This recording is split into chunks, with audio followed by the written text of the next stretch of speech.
You're listening to the Cyberwire Network, powered by N2K.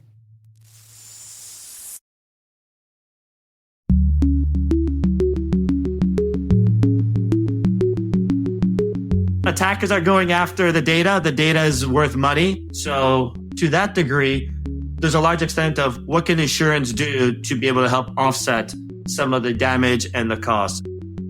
Hello, everyone, and welcome to Caveat, the CyberWire's privacy, surveillance, law, and policy podcast. I'm Dave Bittner, and joining me is my co-host Ben Yellen from the University of Maryland Center for Health and Homeland Security. Hello, Ben. Hello, Dave. Today, Ben discusses the Restrict Act, a bill making its way through Congress. I've got the story of folks calling for a pause in generative AI experimentation. And later in the show, my conversation with Lee Rossey, CTO of SimSpace, to discuss cyberattacks and whether or not they're still insurable. While this show covers legal topics and Ben is a lawyer, the views expressed do not constitute legal advice. For official legal advice on any of the topics we cover, please contact your attorney. CrowdSec's CTI distributes IP reputation intelligence, allowing SOC teams and security analysts to obtain highly curated data on intrusion attempts, origins, and trends. Sourced from a large network of real users from all over the world, operating a large variety of services and apps, CrowdSec's CTI provides actionable data and clear insight into cyber threats, allowing for a faster response as well as resource development and allocation. Find out more at crowdsec.net.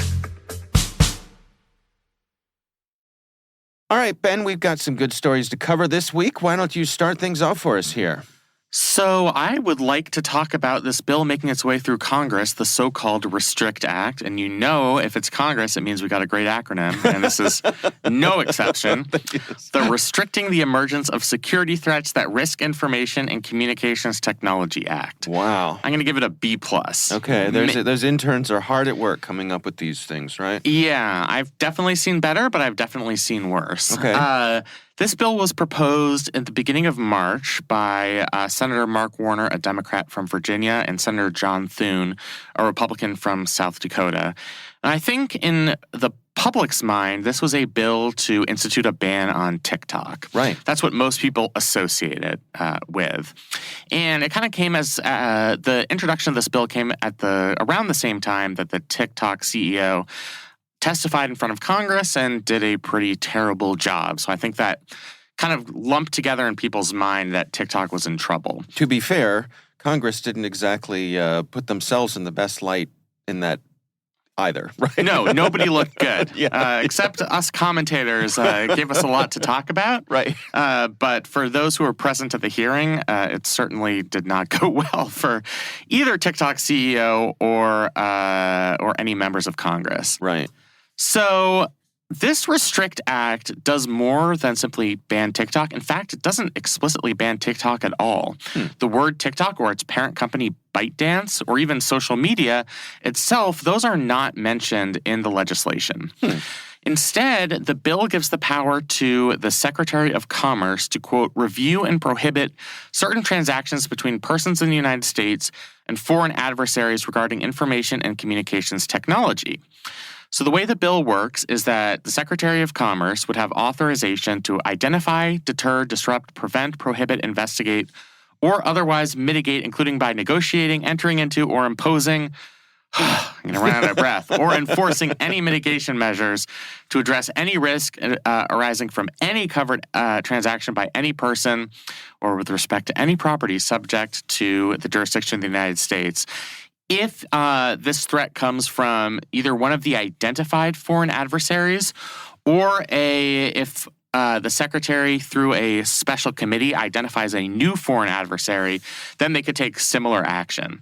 So the purpose of this bill is to empower the secretary to restrict applications like TikTok that are allegedly controlled by foreign powers. So ByteDance is controlled by the Chinese government. This is the nature of Congress's concern, and I think that's the impetus behind this piece of legislation. Yeah.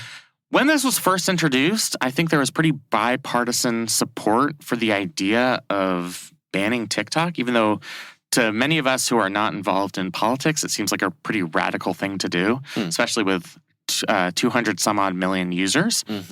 But both Democrats and Republicans in Congress think that there's a major national security threat, that one of our most popular applications is controlled by the Chinese Communist Party, in so many words at least. Yeah. But there's been kind of a pushback, and the article I'm using for this segment comes from Reason.com, which is a libertarian blog website, and they wrote on potential unintended consequences of the Restrict Act. For one, it would impose civil and or criminal penalties on users who tried to evade the bans on these applications by using something like a VPN to log on to a TikTok or any other application that were banned under this statute.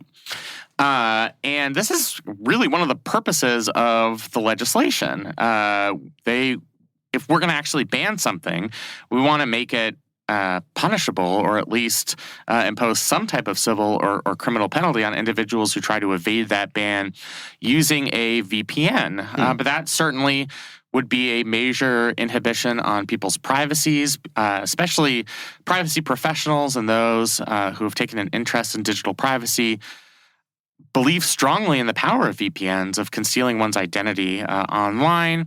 It's important for research purposes. It's important to maintain digital privacy. So even the threat of criminalizing the use of VPNs is something that certainly sticks out to those of us who are concerned about this issue.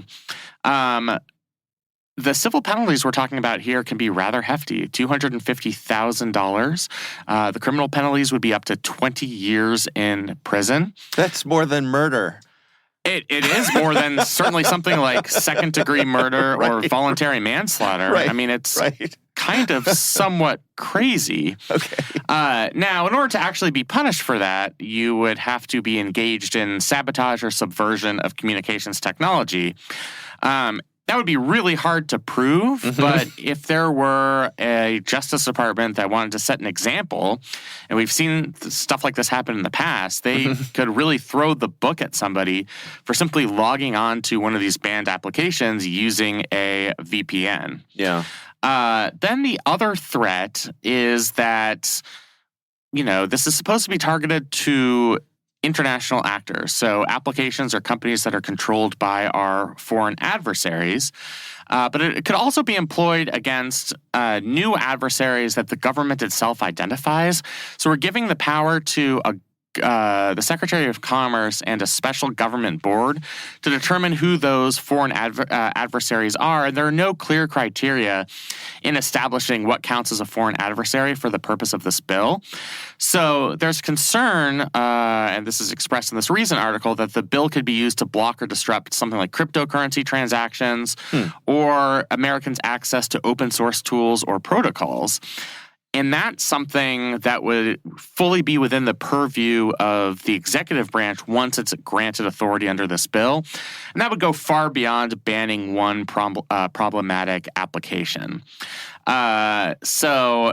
If the Director of National Intelligence and the Secretary of Commerce decided they wanted to punish even a Western democracy just because they didn't think they were cracking down on cryptocurrency, even if it was the European Union, at least theoretically, that's something that could be done as part of this legislation. So we're leaving a lot of discretion in the hands of the federal government and the Secretary of Commerce, I think more so than people are comfortable with, and that's something that could be ripe for abuse under the right circumstances. You could certainly think of an example where this power could be used to crush political dissent in one way or another. You could have a flimsy justification that it's connected to a foreign adversary, and it could be used against domestic applications. One example I think might set off alarm bells, certainly in a place like Fox News, and it has set off alarm bells at a place like Fox News, is what if the Biden administration decided that Truth Social was closely connected with the Russian government and that it should be banned in the United States because in their view, Donald Trump, the CEO or whatever he is of Truth Social, is beholden to the Russian government. That would be major suppression on a pretty commonly used social network and would be silencing people based on their political views. So it's certainly a threat, and I think it's going to be problematic for the prospects of this piece of legislation. What about just the basic First Amendment issues here? The government is limiting how you can communicate. I've seen people raise that argument. Does that hold water in your estimation? Yeah, we take the First Amendment very seriously in this country. The language of the First Amendment says Congress shall make no law abridging freedom of speech. In terms of whether this would pass legal muster under the First Amendment, it's uncertain because we've never had a case like this. We've never had an example of the government shutting down such a popular global social network that it has such a major inhibition on people's free speech rights. The government has been granted authority, similar authority in the past to take action against companies through the FTC, the FCC that have a nexus with international powers, but never on this scale. So I don't know whether courts would see this as a major inhibition on the First Amendment. My thinking is that it is because it has become such a public square, and an outright ban from the government on this very popular form of communication would seem to me to be a major inhibition on speech. Now, courts might see this as a content-neutral prohibition. They're not just prohibiting certain speech on TikTok. They'd be prohibiting all speech on TikTok. And there are many other avenues. I mean, in a court's mind, they could just say, well, why don't you use an application that's similar to TikTok, but that's not controlled by the Chinese government? Mm-hmm. But that itself creates a slippery slope. And the reality is that people don't use different applications to the same scale they use TikTok. So there would at least be a transition period where people's free speech could be suppressed. So I think that's certainly a First Amendment concern and something that I think has been underemphasized in the contemplation of this legislation.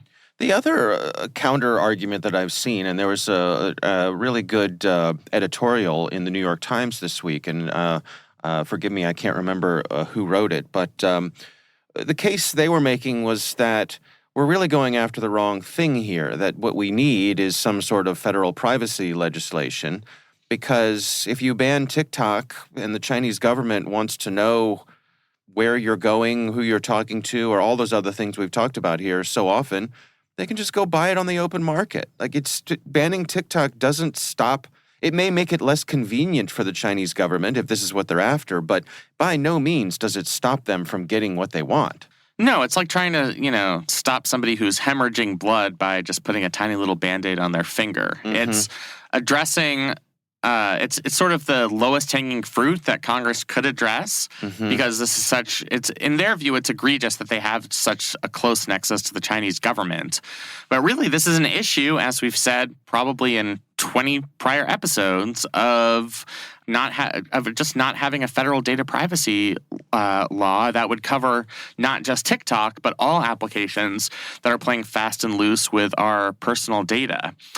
It would be better to have a comprehensive law that covers all threats, both foreign and domestic, to the integrity of our data, that would give users rights over the data that they provide to these companies, that would put restrictions on sales to third parties, but that's not what's happening here. I think this is just an easier target for Congress to go after. They're taking advantage of it without doing the hard work of coming to some sort of compromise agreement that's eluded them over the past several years for comprehensive federal data privacy legislation.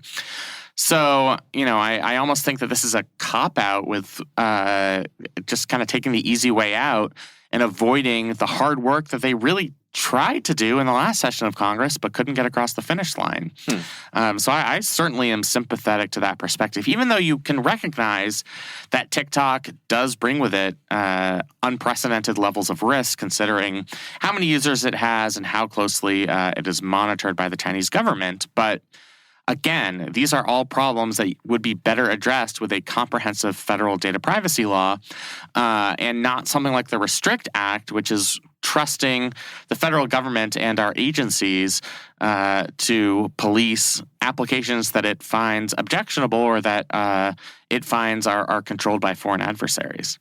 What do you suppose the odds are of this making it through? How are things looking right now? So I would have said several weeks ago that we were looking at like a 60, 70% chance of this passing. Mm-hmm. They were talking about in the Senate Commerce Committee going through markup. Given that there's been this backlash, particularly a backlash on the political right, I'm more like a 30 now, thinking that, when there is a monkey wrench thrown into legislation in the form of organized opposition, Congress is really good at not doing things. I was just going to say, so inertia it is their favorite thing to do is nothing. Right. Inertia kicks in. They asked the chairwoman of the Senate Commerce Committee, Maria Cantwell of Washington, if she was going to proceed with a markup on this bill, and she was pretty lukewarm on it. She was like, I'm still considering it. We're going to read through it. Let's take a step back and try and get this right. Mm-hmm. We don't know if the Republican leadership in the House of Representatives is going to be on board. Certainly there were indications when the bill first came out that they were supportive of it. But, whether that's going to be reconsidered since Jesse Waters on Fox News, one of their highest rated primetime shows, did a full segment on how dangerous the Restrict Act was. I wonder if that changes the calculus there. Right. There's this funny moment on Jesse Waters' show where he was interviewing Lindsey Graham, Senator Lindsey Graham, Republican of South Carolina, and said, basically, here are all the terrible things that the Restrict Act does. Why do you support this? And Lindsey Graham was like, do I support this? And really? Jesse Waters was like, well, your name's on it. You're a co-sponsor. And Lindsey Graham was like, I'm going to have to look into that for you. It's just one of those hilarious members of Congress are controlled by their staff things. Right. Apparently, he is still a co-sponsor. Okay. But I think the indication there is Congress has a lot of issues they need to work through. And now that there is organized opposition, I think something like this faces a much tougher road than it would have seemed a couple of weeks ago. Yeah. Oh, so frustrating. So frustrating. I know. All right. Well, we will have a link to that story in the show notes, of course. All right. So my story this week comes from the folks over at SC Media. This is an article by Sebastian Guttal, and it's titled, Why We Must Hit Pause on Generative AI Experiments.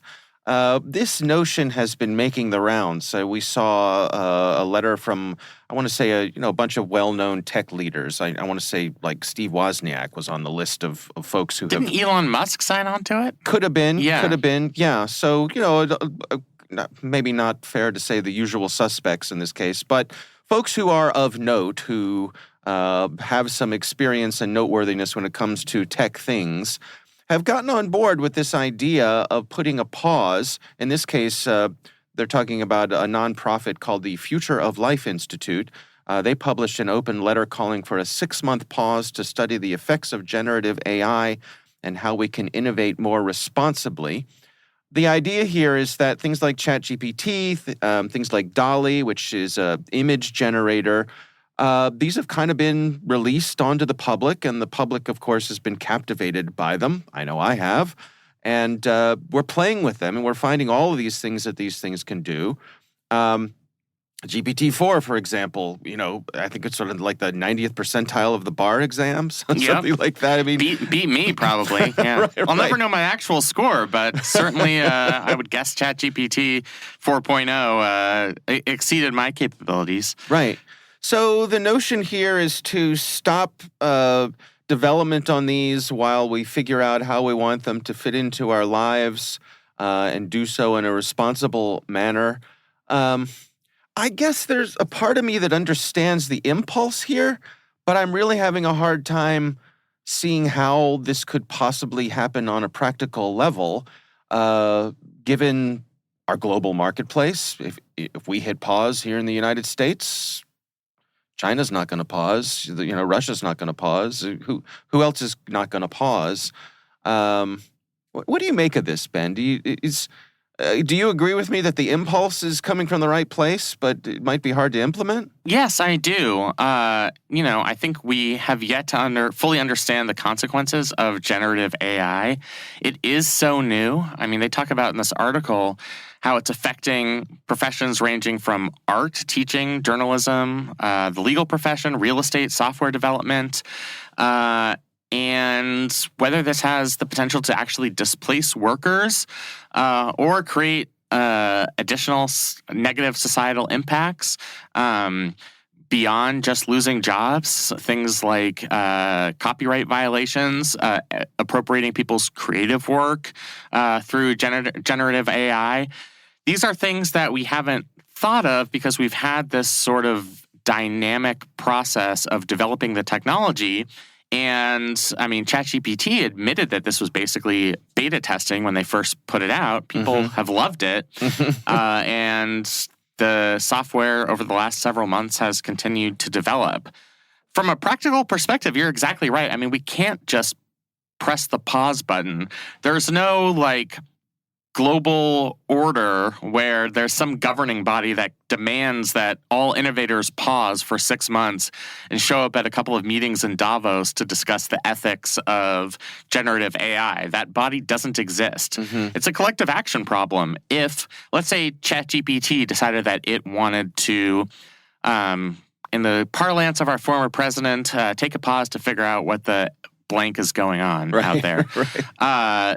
They would lose their position in the competitive marketplace. Maybe Microsoft, through Bing and its generative AI, would decide not to take the pause, and it would advance leaps and bounds. Or, as you said, foreign countries, certainly, particularly ones that we're not friendly with, would never comply with a self-imposed 6-month moratorium while we figure out some of the legal, ethical, and policy issues around AI. I mean, there's an understandable level of concern and panic, but I don't think that's a particularly realistic nor achievable goal in trying to solve some of these problems.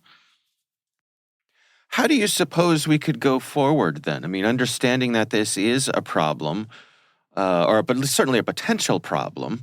I don't think it's overstating it that to say that it's possible that this is an inflection point, right? Just for humanity. It is. I know that sounds like a breathless thing to say, but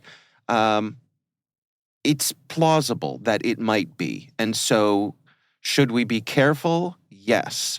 But I'm not sure how do we put this genie back in the bottle? And do we want to? And I don't know if you can put the genie back in the bottle. The technology's out there. People are going to use it. If we were to impose a 6-month ban, I'm sure some enterprising cyber criminal could put together their own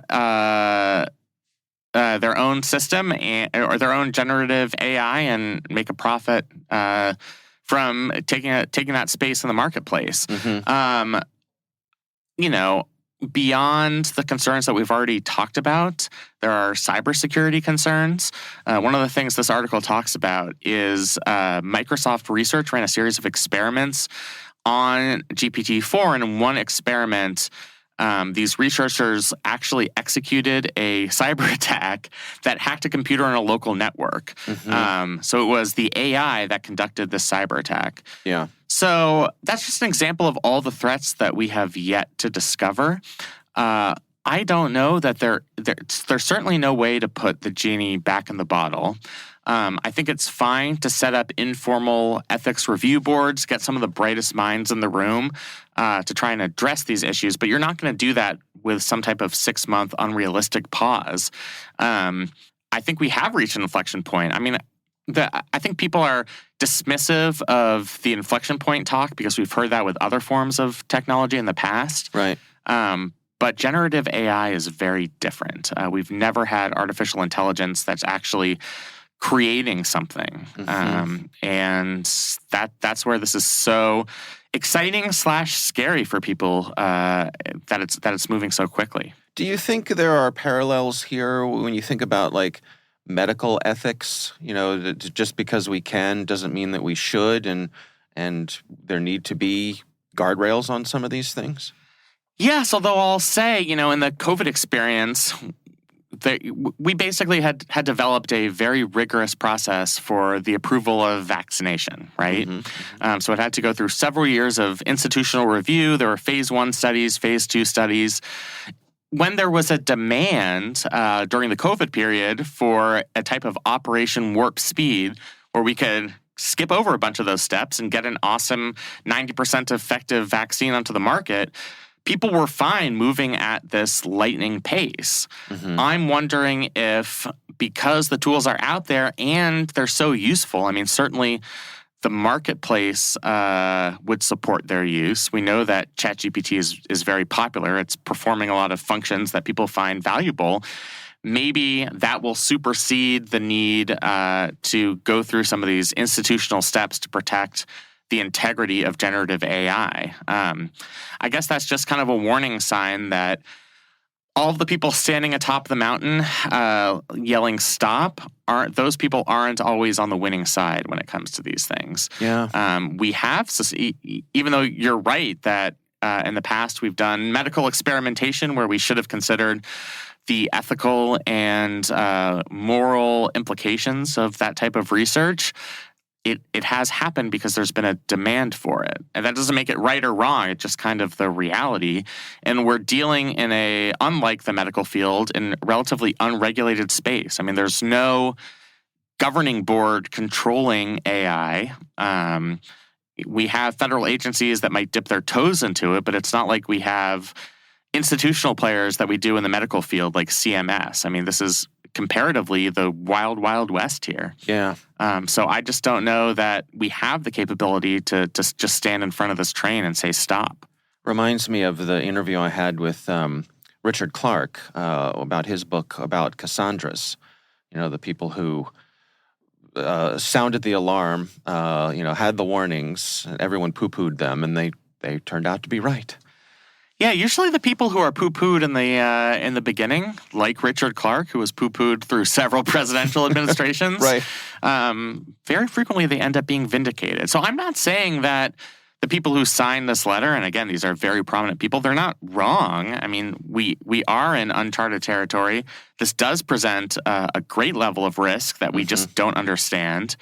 I just don't think their prescription here is viable nor necessarily something that we want. I think we can have a separate conversation among some of the big players in the field about ethics and the implications of what we're doing, but I don't think you can just throw a wrench into the creative process here. All right. Well, we will have a link to that story in the show notes. We would love to hear from you. If there's something you'd like us to discuss here on the show, you can email us. It's caveat@thecyberwire.com.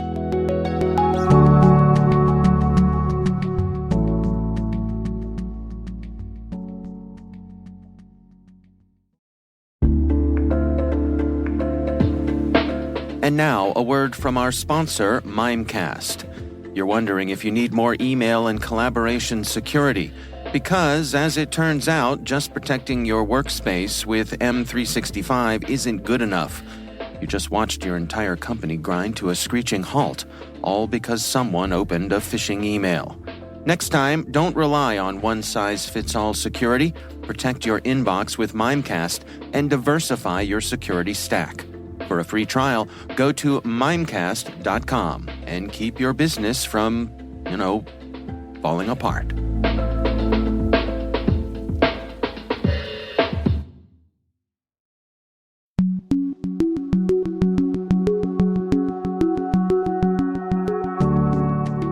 Ben, I recently had the pleasure of speaking with Lee Rossey. He is the CTO of an organization called SimSpace, and our conversation centers on insurance and whether cyberattacks are insurable. Here's my conversation with Lee Rossey. In general, more and more of the data is on the computer systems. So a lot of the companies have built up, more and more of the information in applications or services that are traditionally within their networks or in the cloud and do that. And historically, the data was, not that well defended. People have been getting better at actually defending and building it all up. But I would say that it used to be just the big boys, the large insurance, the militaries that really cared and understood about the security and the importance of the data. But now every business and every company has has data in their computer systems that they need to protect and maintain and run. So there's not a single company, there's not very many companies now that are not dependent on a large part on IT systems, whether it's on-prem and in the cloud, to be able to run and maintain their businesses. So with that, as the attackers look for where the money and where the data is, they go after, as usual, the weakest targets. And historically, the weakest targets were the financials. That's where the money was. They shored up the defenses. Now they're going after, I would say, the ones who are not as strong and continue to go after that. And in my mind, the progression was, hey, let's go after where the money is, which is the banks. So they've been targeting the banks years ago. They've improved their defenses. Then they go after, other industries. So medium, large scale enterprises, and they improved. And then finally, in my mind right now, one of the weaker areas is the ICS or the OT side. So there's a lot of manufacturing, industrial control systems, oil refinery, power and gas that maybe are decent on the IT side, but they're not that well off on the OT security. And with all the access that people are making available, IT systems generally want to be connected, and opening up previously, I'll say, ISO and air-gapped environments for various reasons, is now opening up the opening up the surface for attacks to be able to get in and target them. So, yep, attackers are going after the data. The data is worth money. So to that degree, there's a large extent of what can insurance do to be able to help offset some of the damage and the costs. And probably we can get into that in a second. But that was, I guess, my semi-long-winded answer. Well, in terms of the insurance marketplace, I mean, what's available and who is buying for it? Where do we stand there? Yeah, I mean, there's a lot of cyber insurance out there. I will say that in general, most people are getting to some degree cyber insurance, but the requirements to be able to get it are actually going up, and justly so.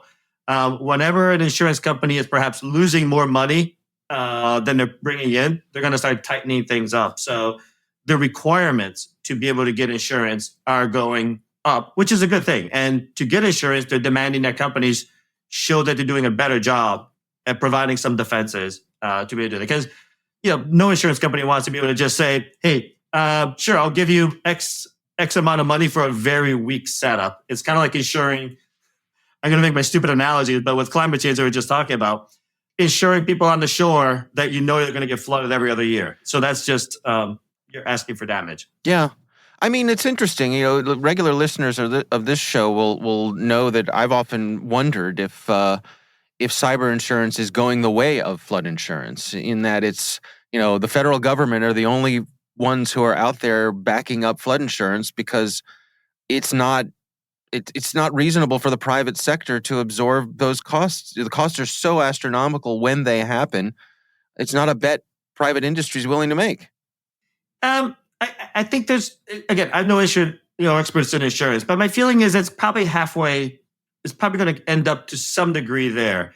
Having said that, and my general view is there's two types of cyber attacks. There's the high probability ones that have low impact, and I'm going to put that in the case of ransomware and things like that, the attacks are going to hit you. You're going to get it at some point, and you're going to pay out some money to do that. And then the other one is the low probability attacks that are going to be high impact. And what I mean by those are more the strategic attacks. So picture the ones that a determined adversary, a nation state, is going to want to get in and take you out and cripple your business, beyond cripple, just wipe you off the face of the map, if you will, on that one. And what I mean by those are hitting a power company in a really bad time to really disrupt what's going on. So let's just say if you're at war, hitting the city of Boston during a snowstorm and taking out the power company, they're not doing that for ransom. They're doing that to inflict pain on the city and the population. So in that case, what do you do about both the low probability, but high impact, but also the ones that are going to be the commonplace? And for the commonplace, I think companies can do a better job at improving their security, but there should be no expectation that a company can defend against the sophisticated nation state that is willing to, I'll say, take them out. And we can talk in a second. I think there are ways that companies can really improve their security without necessarily changing their budget. That'll give the confidence to insurance companies that, hey, this is now a worthwhile investment, if you will, to insure this organization. And I can expand on that if you'd like. Yeah, I'm curious, do we have a sense for how many organizations are taking advantage of cyber insurance? Have we reached the point where it's a majority? I think it is. I just reading up a little bit on the area. I think most people have cyber insurance. The requirements to get it are higher. There's more exclusions, but I think most of them have insurance at this point. The question is it enough to cover? And what are they really paying out? Yeah. Is this, you sort of mentioned that this may be a good carrot for the organizations, the insurance companies saying, hey, if you want to be insured, you have to put these things in place. That seems to me like a good way to lead people along here. I think it is. I think, and maybe there's ones where people have had insurance and they got it, but any new policy, the requirements and maybe the renewal, the requirements are really going up to be able to get, I'll say, a good price. It's like, if you don't want to do anything, you don't want to show me anything, I may not give you coverage, or the premium is going to be really high. But if the insurance company gets confidence and sees evidence that they're really improving their security, then I think then it's a lot more palatable. But people have insurance. A bunch of people have insurance. Companies have insurance.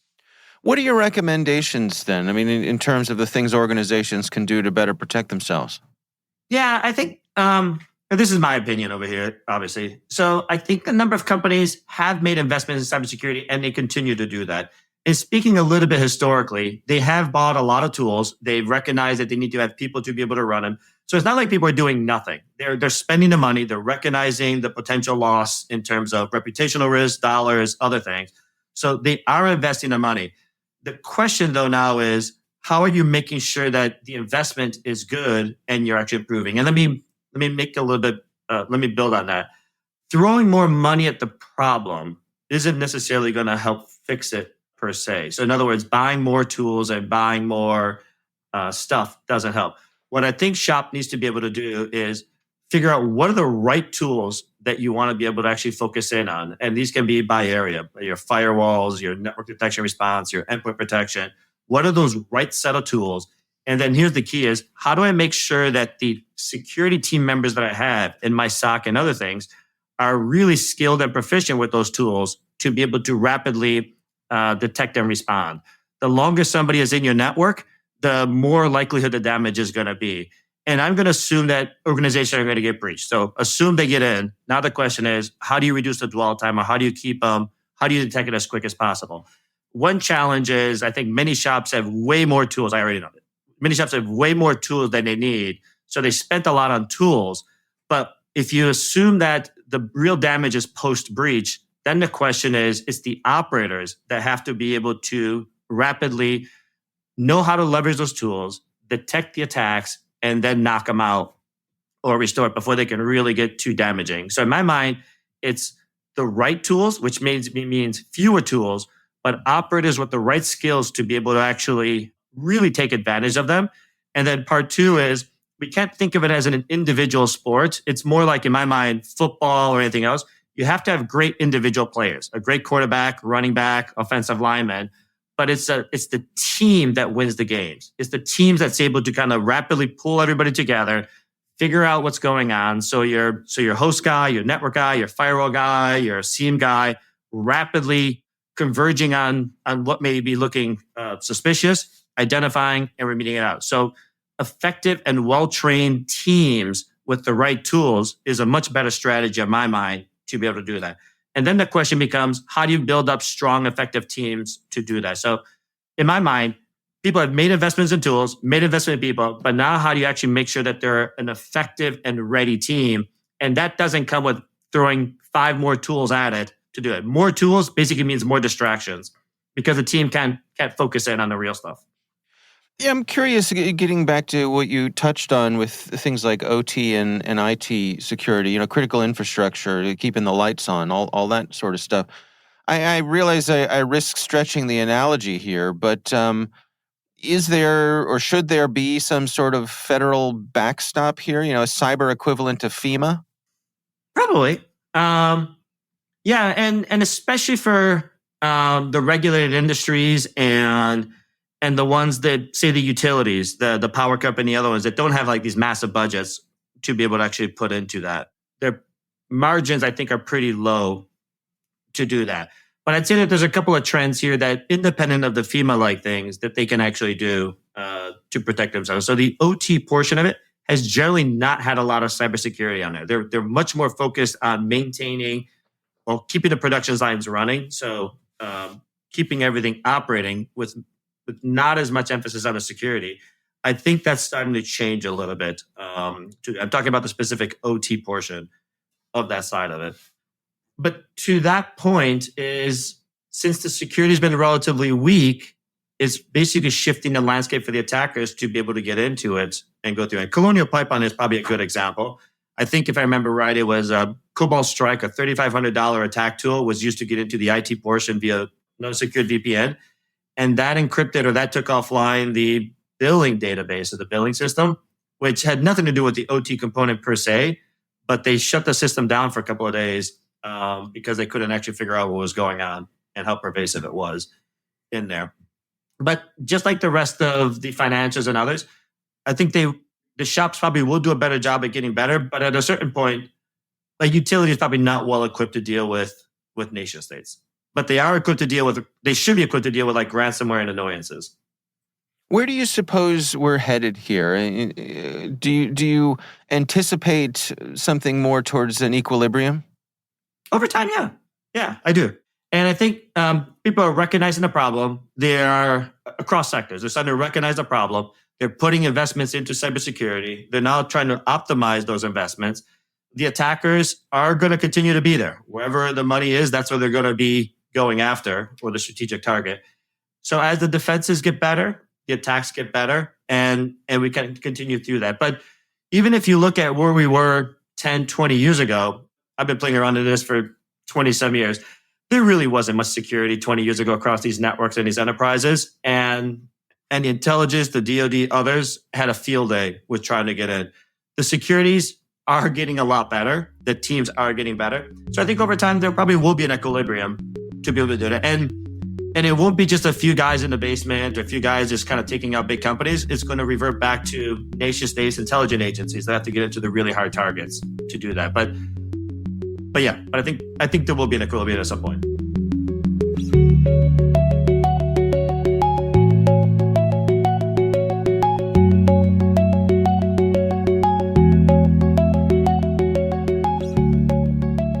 Ben, what do you think? It was a really good overview. I mean, I think one thing that's changed in the realm of cyber attacks over the last decade or so, as he said, it's no longer just the military or these high-profile government or private sector institutions that are facing cyber attacks. Many small and medium-sized businesses have valuable data, and they are now at risk as well. I like how we talked about he used a football metaphor, which is always going to work with me. But just having like a teamwork approach where it's not isolated individuals trying to solve the problem. It's a group of people both prior to a potential incident and after an incident who will make things right. So I thought it was a really interesting interview. Yeah. Our thanks again to Lee Rossey for joining us. We do appreciate him taking the time.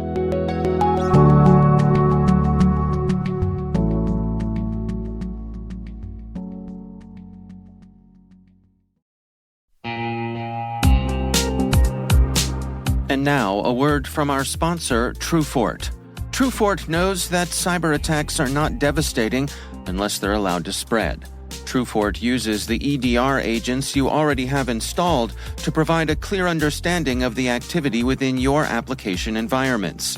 From containerized to legacy bare metal servers, TrueFort maps all behavior within applications to ease your enforcement of microsegmentation policies and service account protections.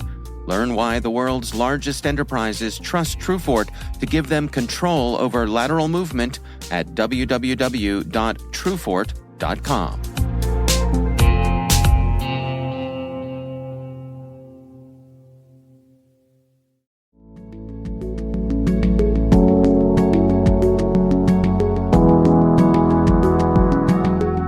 That is our show. We want to thank all of you for listening. The Caveat podcast is proudly produced in Maryland at the startup studios of Data Tribe, where they're co-building the next generation of cybersecurity teams and technologies.